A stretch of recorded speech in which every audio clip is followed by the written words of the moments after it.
Itura ria Juja Thika Super Highway mathaini ma thaa thita cia ũtukũ nĩkuo nduthi ithano iranyitũkĩirio ikuĩtwo na mbathi na igekĩrwo mathandũkũ o ta mĩrigo ĩrĩa ĩngĩ nĩ Ekũĩrwo erĩ. Ene mbathi magĩciria nĩ mĩrigo ta ĩrĩa ĩngĩ, no ũrĩa mataramenyaga nĩ atĩ nĩ cia kũiywo. It was hid somewhere in Huruma Kiamaikol from Thursday last week up to yesterday morning of 3 a.m.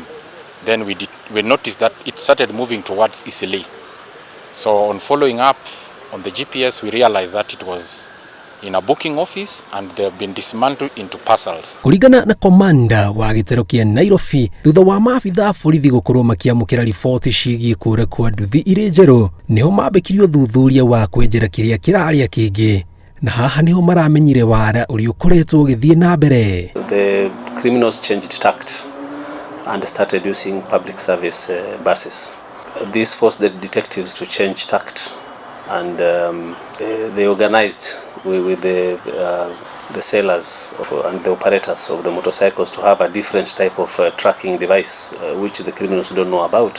Ekũĩrwo acio erĩ makĩgwetanio na ciĩko cia ũici wa nduthi iria ikoretwo ikĩoneka mĩena ĩtiganĩte bũrũri-inĩ, gũkĩrĩkana nyingĩ ciacio ikoretwo ikĩendio mabũrũri marĩa mahakanĩte na Kenya. And they have also gotten into the dealer shops where they send people to come and take bikes on loan. The intention is to take on loan, but the motive is to destroy it and send it to the cartels. And the bikes you're seeing here were taken from a dealer in Allsops. And the two suspects are in custody, assisting the DCI detectives, Nairobi Region Headquarters DCI detectives with investigations.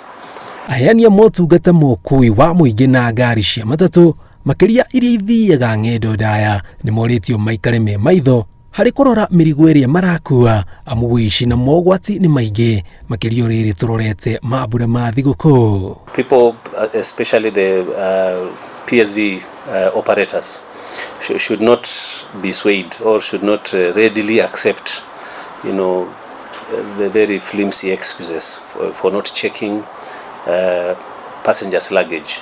Ngĩribotera Inooro TV, njĩtagwo Jenga Wambui.